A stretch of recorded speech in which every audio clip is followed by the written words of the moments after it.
भगवान शिव के 12 ज्योतिर्लिंगों में केदारधाम भी शामिल है। केदारनाथ को भगवान शिव का 11वां ज्योतिर्लिंग कहा जाता है। यहाँ दर्शन करने से भक्तों की मन की इच्छाएं पूर्ण हो जाती हैं। केदारनाथ धाम के करकड़ में शिव की मौजूदगी की अनुभूति होती है।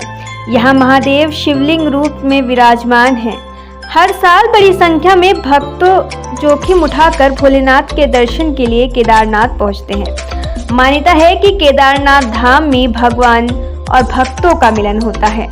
पौराणिक मान्यताओं के अनुसार केदारनाथ धाम में भगवान शिव ने पांडवों को दर्शन दिए थे और उनके गुरु हत्या के पाप से मुक्ति दी थी। भक्तों की कौन सी ऐसी खास मनोकामनाओं की पूर्ति बाबा केदारनाथ करते हैं, आइए हम बताते हैं।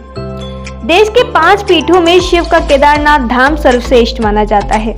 जो भी भक्त अपनी मनोकामना लेकर केदारनाथ धाम पहुंचता है, बाबा उसे जरूर पूरी करते हैं। खासकर बाबा केदारनाथ यहाँ दर्शन के लिए पहुंचने वाले सभी भक्तों को सभी पापों से मुक्ति देते हैं। भगवान शिव ने पांडवों को भी वंश और गुरु हत्या के पाप से मुक्त किया था।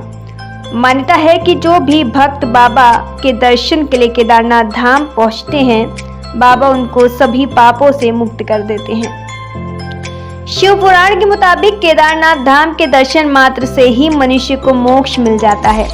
सांसारिक सुखों को भोगने के बाद वह सीधा स्वर्ग को जाता है।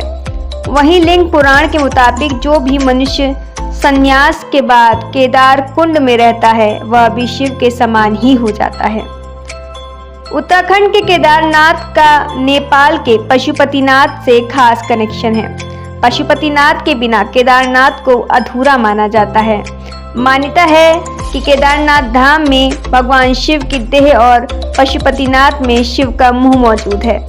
मान्यता ये भी है कि पशुपतिनाथ मंदिर के दर्शन केदारनाथ के दर्शन के बिना अधूरे माने जाते हैं। पशुपतिनाथ के दर्शन का पुण्य फल पाने के लिए बाबा केदार धाम के दर्शन करना जरूरी माना जाता है। केदारनाथ में भैंस के पूंछ और पशुपतिनाथ में भैंस के मुंह के रूप में भगवान शिव का पूजा जाता है।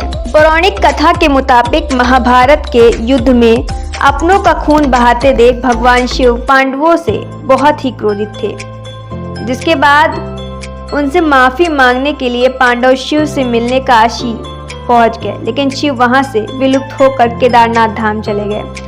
जब पांडव शिव का पीछा करते हुए केदारनाथ धाम पहुंचे तो भगवान के भैंस का रूप धारण कर लिया। जब पांडवों ने शिव को पहचान लिया तो तब वो धरती पर समाने लगे।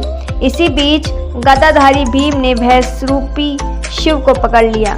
इस दौरान उनका मुंह दूसरी जगह पहुंच चुका था और केदारनाथ में सिर्फ उनकी देह रह गई थी।